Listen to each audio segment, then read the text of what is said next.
And we're really just started a new bull market in silver. So this is early. It can certainly go from 60 to 200. I mean, that's only a little more than a triple. But it's not even so much silver going up.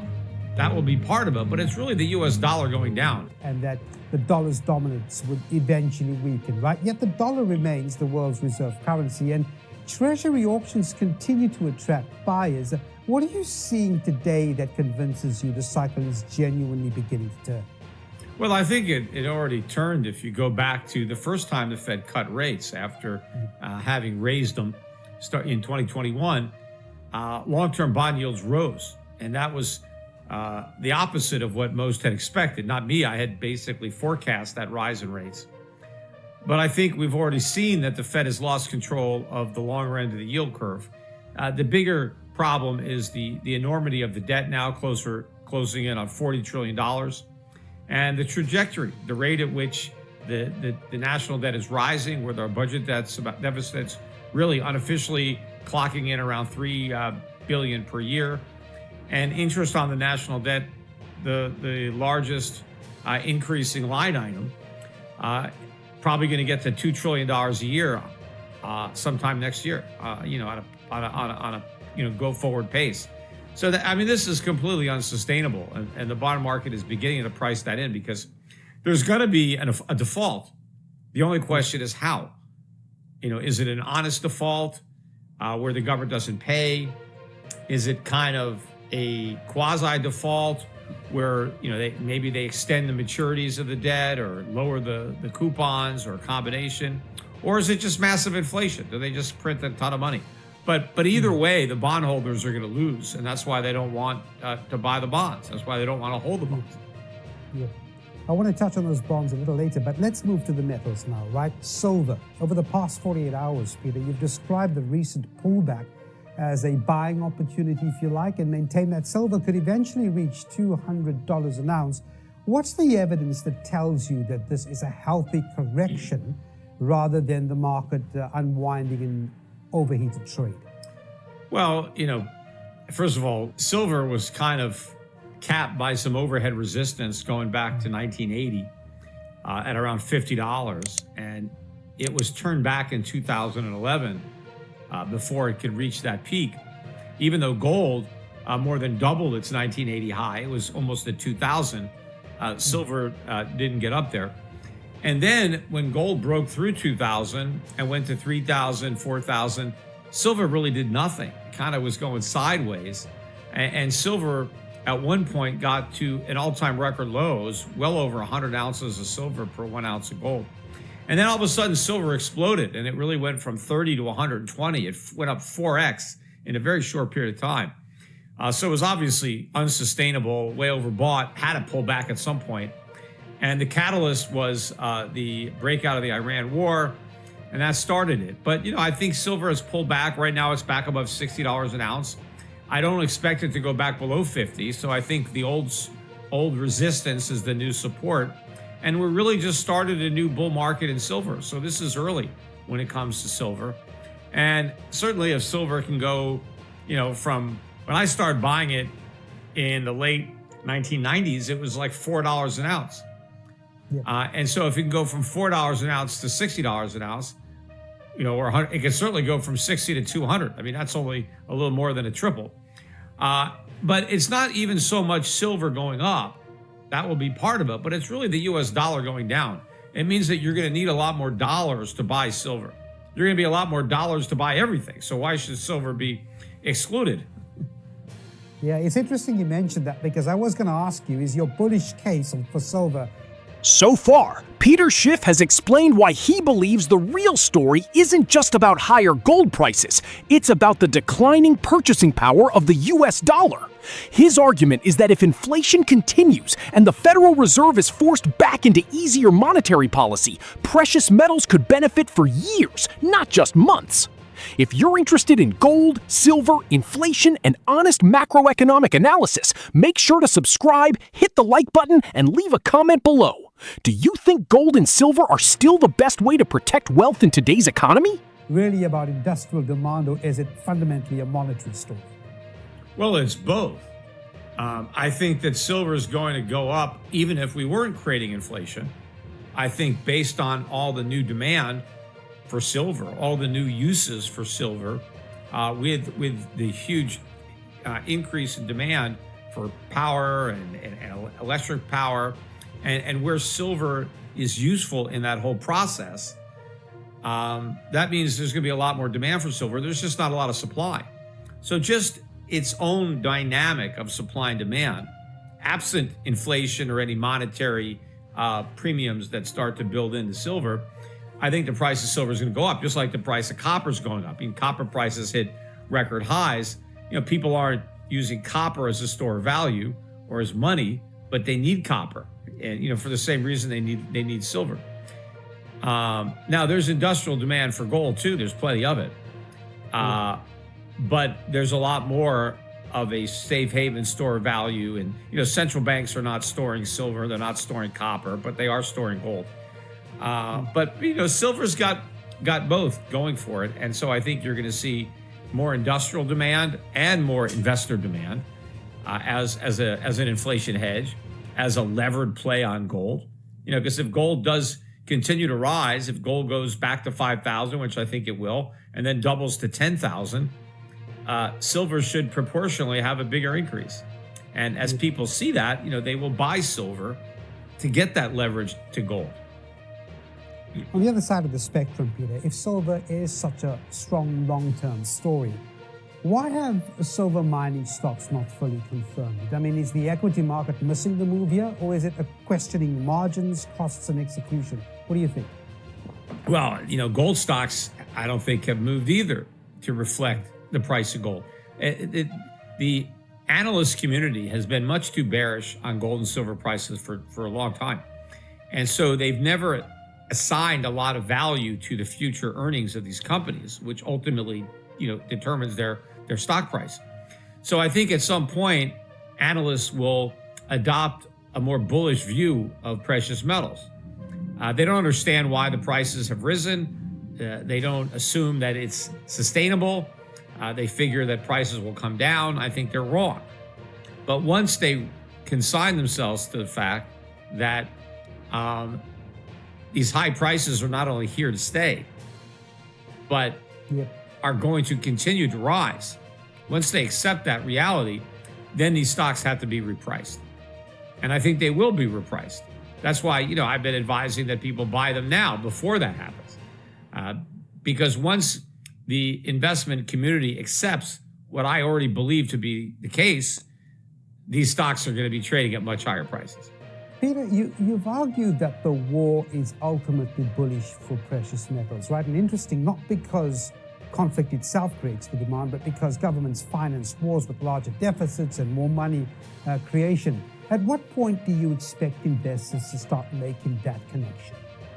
I don't know. I mean, some of them have probably already made it. Because gold and silver also went up in anticipation of the war with Iran. So there was a buy the rumor, sell the fact when the fighting actually started, or the bombs actually started dropping. But yeah, I mean, not only does war, destroy productive capacity and divert resources away from civilian purposes to a military use, which by its nature means that we have less stuff, which would mean that there would be higher prices for the stuff. But modern governments don't pay for wars through taxation. They just borrow and print the money. And so that is inflationary. And so, we've already seen the president ask for, almost $100 billion more for the war. And that's probably just an opening bid. And I don't know when this war is going to end. I doubt it's ended now based on this MOU.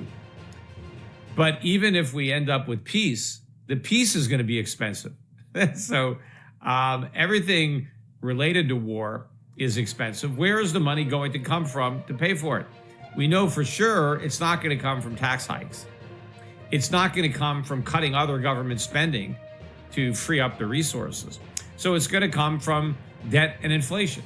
That's it. They're going to print a bunch of money to pay the bills. And that means the money is going to lose value. So prices are going up. Another theme you've raised recently, Peter, is that central banks are steadily reducing their dependence on the US dollar.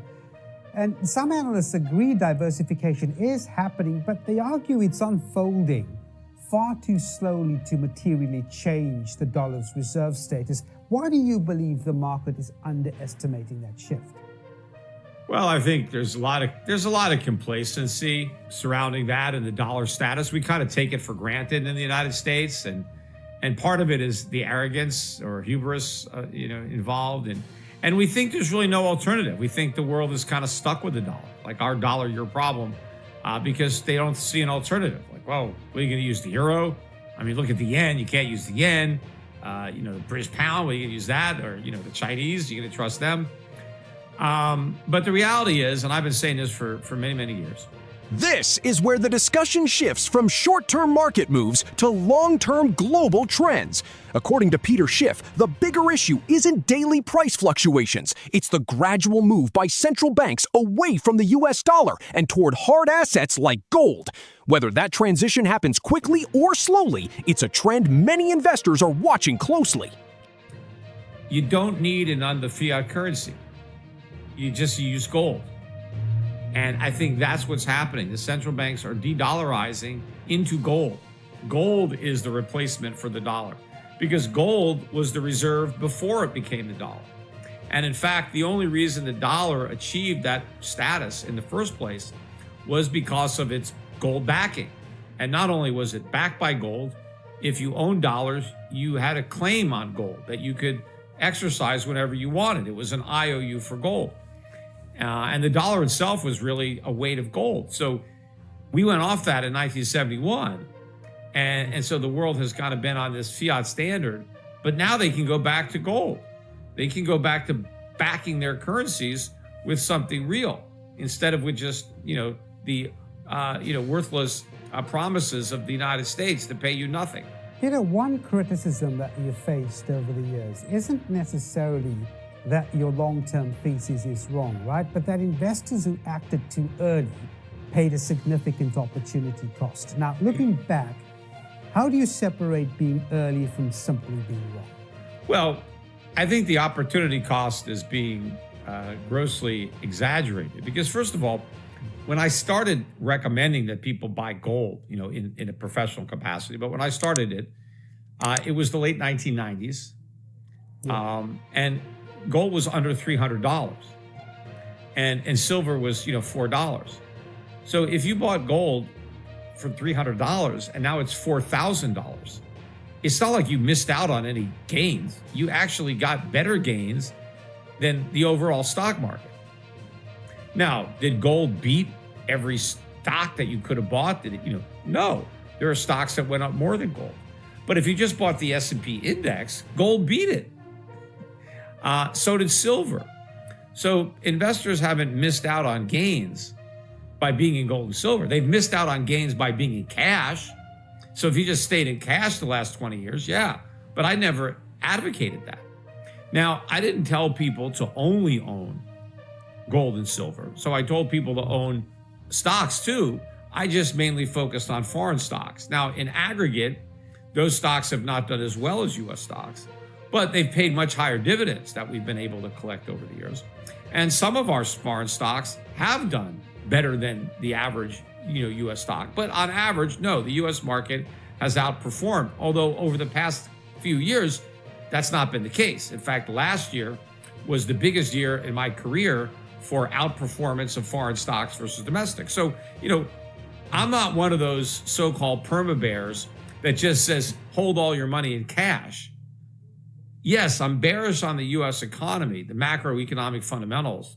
I think the U.S. stock market is overvalued, and therefore I don't think it represents a good investment. But I offer real alternatives that also provide good returns. And ultimately, I think that a lot of the gains that investors have on paper who stayed invested in the U.S. stock market bubble are going to lose those gains when the air comes out of the bubble. So at the end of the day, it doesn't, if you're playing poker and you win a few hands and you got a big stack of chips, but when you leave, you're broke, the fact that you were ahead for a while is meaningless to what ultimately happened.